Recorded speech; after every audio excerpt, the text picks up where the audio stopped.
আজ শাশুড়ি মা অনেকটা রেগে গেল। কথাটা না বললেও হতো, কিন্তু আমার দোষটা কোথায় বলো তো? শ্রাবণ মাসে বাড়িতে সাপ ঢুকেছে, কেন ঢুকলো কিছুই বুঝে উঠতে পারছি না। প্লিজ বন্ধুরা তোমরা একটু জানিও তো। তাড়াতাড়ি করে নেব।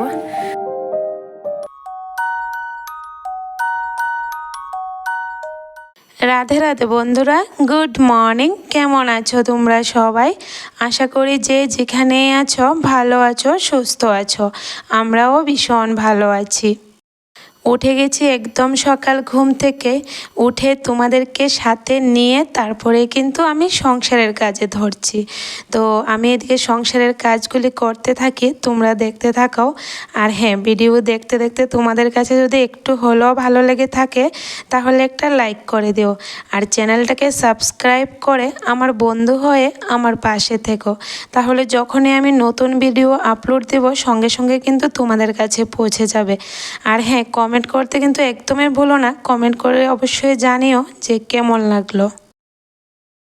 গতকালকে প্রচণ্ড বৃষ্টি হয়েছিল, তো বৃষ্টির জন্য না কাপড়গুলি শুকায়নি, তোমাদেরকে তো দেখিয়েছিলাম, বারান্দাতে মেলে রেখেছিলাম। তো আজকে সকাল সকাল উঠে মাত্র দরজা জানালা মেলে দিয়ে কিন্তু আগে কাপড়গুলি বাইরে ছড়িয়ে দিয়েছি, যাতে একটু যদি রৌদ্র ওঠে তাহলে কিন্তু হয়ে যাবে, শুকিয়ে যাবে। তারপরে দেখো বাসি দরজায় জল দিয়ে দিচ্ছি। এতটা বৃষ্টি হচ্ছে বন্ধুরা কি বলবো। আজকেও কিন্তু দুপুর থেকে বৃষ্টি নামলো, আর রাত অবধি কিন্তু বৃষ্টি চলছে। এখন বর্ষাকাল, বৃষ্টি না হলেও আবার অসুবিধা, বৃষ্টি হলে তো অনেকটাই ভালো কৃষকদের জন্য। জানোই তো এখন কৃষকরা মাঠে হাল চাষ করে, তো বৃষ্টি না হলে কিন্তু আবার ওরার জন্য অনেকটা ক্ষতি হয়ে যায়। তো আচ্ছা যাই হোক, আমাদের একটু হয় অসুবিধা, তারপরও কিছু করার নেই। যখন যে সিজন তখন তো বৃষ্টি হবেই। তবে বেশ ভালোই লাগে, বৃষ্টিটা এনজয় করি। শুধু একটু কষ্ট হয়, কাপড় চোপড় শুকায় না, বাচ্চাদের ঘর তো, তার জন্য একটু অসুবিধা হয়ে যায়। ছেলেকে স্কুলের জন্য খাইয়ে দাইয়ে রেডি করে দিয়েছি। আর গতকাল যে রুটি বানিয়ে রেখেছিলাম, তো রুটিগুলো একটু তেল দিয়ে ভেজে দিয়েছি। তো স্কুলের জন্য ও ডিম দিয়ে ভাত খেয়েছে, তো আমাকে বলছে মা আর স্কুলের টিফিনে কিন্তু আমাকে ডিম দিও না, শুধু খালি রুটিটাই দিয়ে দাও। তার জন্য খালি রুটিটাই কিন্তু আমি তেল দিয়ে ভিজিয়ে দিয়ে দিলাম। তো ছেলে চলে গেল স্কুলে, আর আমার ছোট্ট সোনা ঘুম থেকে উঠে গেল। তো ওকে মুখ ধোয়ালাম, জল খাওয়ালাম, এখন নিজে একটু টিফিন খেয়ে নিচ্ছি। অনেকটা খিদা পেয়ে গেছে।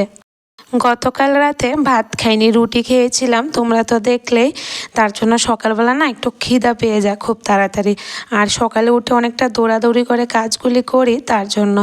তো সকাল বললেও ভুল, অনেকটা দেরি করেই কিন্তু টিফিন করেছি। তো দেখো এখন বসে বসে কি রান্না করব সব সবজি কেটে নিয়েছি। উঠলাম, একটার পর একটা কাজ করেই যাচ্ছি।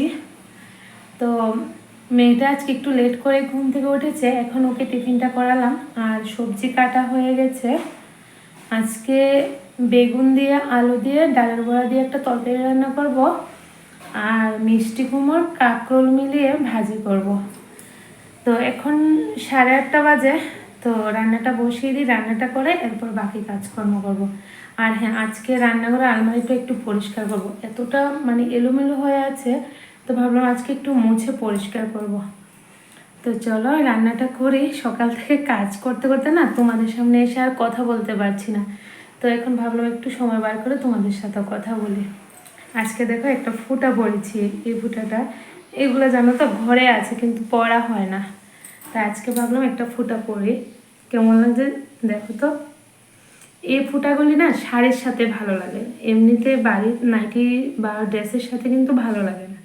রান্নাটা বসালাম, আর বাইরে থেকে ভাড়াটিয়া কাকু আমাকে ডাকছে যে একটু তরকারি নেওয়ার জন্য। তরকারি বলতে মানে শীতল বলি আমরা এটাকে, শুকনা মাছ, তো সেটার বড়া বানিয়েছে চাল কোমরের পাতা দিয়ে। তো আমাকে ডাকছে, একটা খেয়ে দেখো কেমন হয়। ভাজি, তারপরে মেয়েটার জন্য এখানে খিচুড়ি, আর বেগুন কেটে নিলাম। এখানে দেখো আলুগুলো কিন্তু সিদ্ধ করে রেখেছি, ডালের বড়া করে বেগুন আলুর তরকারিটা করব। আর এখানে ডালের বড়ার জন্য ডাল বাটা, ওই দিন যে বড়া বানিয়েছিলাম কিছুটা মানে ডালের পেস্ট ছিল, তো এখন বড়া বানিয়ে নেব। বড়া বানিয়ে বেগুন দিয়ে তরকারি করব। তো আজকে সব রান্না কিন্তু নিরামিষ রান্না হবে। ভাড়াটিয়া কাকু শীতলের একটা বড়া দিয়েছে। তো আচ্ছা যাই হোক, শীতলটা এমনও আমি বেশি একটা পছন্দ করি না, ছেলেটা খেলেই খাবে। তো পছন্দ করি না বললেও ভুল, শীতল পছন্দ করি কিন্তু খেলে না অনেকটা সমস্যা হয়, তার জন্য শীতলটা বেশি খেতে পারি না। তো দেখো আজকে ডালের বড়াটা কিন্তু আমি একসাথে দিয়ে দিয়েছি। অন্যদিন কিন্তু আলাদা আলাদা করে বড়া বানাই, তবে আজকে একসাথে বড়াটা বানাচ্ছি। অনেকটা তেল কম টেনেছে জানো তো, আর খুব সুন্দর হয়েছে। একসাথে বড়াটা বানিয়ে তারপরে কিন্তু ছোট ছোট করে কেটে নেব। নিরামিষ রান্না করলে কিন্তু মশলা বেশি বাড়তে হয় না, তার জন্য আজকে পাটার মধ্যে কিন্তু আমি একটু জিরে, কাঁচা লঙ্কা, আদা বেটে নিয়েছি। তো বেশি একটা পালিশ করে কিন্তু বাটতে পারি না আমি, যতটুকুই পারি। তো দেখো এখানে ভাজিটা হয়ে গেছে, এখন এই যে বেগুন আলুর তরকারিটা বসিয়ে দিচ্ছি। আর একদিকে তো ডালের বড়াটা হয়ে গেছে, একটু পরে ছোট ছোট করে কেটে নেব। তো দেখো সব কিছু মশলা দিয়ে যা যা দেওয়ার, আর একটু তেল দিয়েছি, বেশি দিইনি কিন্তু অল্প তেলে রান্নাটা করছি। তো বেগুন আলুগুলি দিয়ে ভালো করে এখন ভেজে নেব। আর এখানে দেখো এই যে ডালের বড়াটা আমি ছোট ছোট করে ভেঙে নিলাম, এরপরে এই যে খুন্তি দিয়ে সুন্দর করে ছোট ছোট করে কেটে নিচ্ছি। খুব মুচমুচা হয়েছে বড়াটা জানো তো, খেতেও দারুণ হয়েছে। এবার থেকে যদি ডালের বড়ার তরকারি করি এভাবেই কিন্তু একসাথে বড়া বানাবো, তাহলে অনেকটা সময়ও বেঁচে যায় আর খুব তাড়াতাড়িও কিন্তু হয়ে যায়। মেয়েটার জন্য খিচুড়ি বসিয়েছি। তো খিচুড়িটা হতে কিন্তু অনেকটা সময় লাগে, একদম আস্তে জালে কিন্তু খিচুড়িটা রান্না করি, তাহলে খুব সুন্দর হয়ে কিন্তু খিচুড়িটা মানে হয়ে যায়। তারপরে দেখো এই যে বাসনগুলি ধুয়ে নিচ্ছি, রান্না মোটামুটি কমপ্লিট হয়ে গেছে। আর সকাল সকাল যদি রান্নাটা করে নিই এরপরে বাকি কাজকর্ম কিন্তু আস্তে ধীরে করতে পারি, মেয়েটাকে ঘুম পাড়িয়েও, তার জন্য আগে রান্নাটা সেরে নিয়েছি। মেয়েটাকে ঘুম পাড়ালাম, এখন 12:30 বাজে। তো এখন ধরবো কাজে।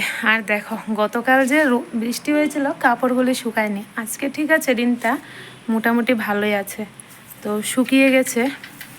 আর জানো তো কারেন্ট নেই, কীভাবে যে কাজ করি, কারেন্টটা থাকলে তো ফর্সা থাকে, কাজগুলি তাড়াতাড়ি সেরে নিতে পারি। তো এখন মায়াটা ঘুমাইছে, দেখি কাজগুলি তাড়াতাড়ি করে নেব। তো একজন দিদিভাই আমাকে বলেছ যে দিদিভাই তুমি তোমার আঞ্চলিক ভাষাতে কথা বলো। তো কি বলবো বুঝে উঠতে পারছি না, মানে কিভাবে বলবো কি বলবো, আর সবাই বুঝবে কি না তাও বুঝতে পারছি না। আর দেখি যদি মানে সম্ভব হয় কিছু বলার আমার ভাষাতে তাহলে অবশ্যই বলবো। আর এখন যে কথাগুলি বলছি, আর দেখো সকালে ফুটু পড়েছি দেখেছো না, একদম টিপ ফোঁটা পরে কিন্তু আমি থাকতে পারি না, আমার মেয়েটা নিয়ে চলে যায়। যখনই টিপ ফোঁটা পরবো ও মানে নিয়ে মুখে দেবে, মুখে দিয়ে খেয়ে নেবে, তার জন্য ফোঁটা দিতে পারি না, সবসময় আমার কপালটা এইভাবে ফাঁকা থাকে। তো দুইবার কিন্তু ফোঁটা দিয়েছি, দুবার নিয়ে চলে গেল। তো এখন আর দেবো না, যেহেতু স্নান করব তা আর দেবো না। তো যা বলছিলাম যে দিদিভাই কীভাবে বলবো কি বলবো বুঝতে পারছি না, তুমি অবশ্যই আমাকে কমেন্টে জানিও যে কি কথা বলবো আমার অরিজিনাল ভাষাতে। তোমাদের সব রিকোয়েস্ট কিন্তু আমি রাখার চেষ্টা করি, মানে যতটুকুই পারি তোমাদের রিকোয়েস্ট রাখার কিন্তু আমি চেষ্টাই করি। দেখো আজকের ওয়েদারটা এত রৌদ্র ওঠেনি, তবে মোটামুটি মেঘলাও আছে, রৌদ্রও আছে, ঠিক আছে, এভাবে থাকলেও চলে। এক নাগারে বৃষ্টির থেকে এভাবে থাকলেও কিন্তু হয়ে যায়। আর এক নাগারে বৃষ্টি হলে যে কতটা অসুবিধা হয় কি বলবো। প্রথমে বিছানাটা টান টান করে গুছিয়ে নিচ্ছি, তারপরে কিন্তু ঘরটা মুছে নেব। তো চলো একটা কমেন্ট শেয়ার করি তোমাদের সাথে। সমর দাস আইডি থেকে রমা দিদিভাই আমাকে কমেন্ট করেছে, আমি হুগলি ডিস্ট্রিক্ট থেকে রমা দিদিভাই, আমি তোমার ভিডিও দেখতে এত ভালোবাসি, তুমি যতদিন ভিডিও দেওনি আমি পুরনো ভিডিওগুলি রোজ দেখতাম। আর জানো তো সারাদিন সংসারের কাজ করা, যখন ফোন হাতে পেতাম নেট শেষ হয়ে যেত, আমি কিন্তু তোমার ব্লগ দেখব বলে আবার নেট ভরতে দিতাম। তোমার ব্লগ থেকে আমি অনেক কিছু শিখি, অনেক কিছু শেখার আছে। কারোর খারাপ কমেন্টেও মন খারাপ করো না, ভালো থেকো।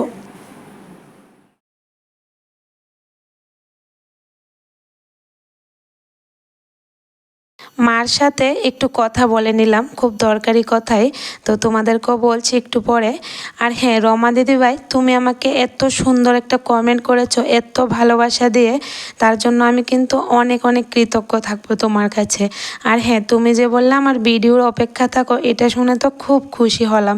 আর আমার ভিডিও থেকে কিছু নাকি শিখতে পারো, জানি না আমি কি কাজ করি কি শিখতে পারো, মানে সত্যি বলছো কি না। তবে আমি যা কাজকর্ম করি সংসারে সেটাই কিন্তু তোমাদের সাথে শেয়ার করি। আমার সংসারের কাজকর্ম দেখে কেউ যদি কিছু অল্প হলেও শিখতে পারে, তো এটা জেনে তো আমার ভীষণ খুশি হবে। তো তোমাকে অনেক অনেক ধন্যবাদ দিদিভাই, এত সুন্দর কমেন্ট করে এত ভালোবাসা দিয়ে আমার পাশে থাকার জন্য।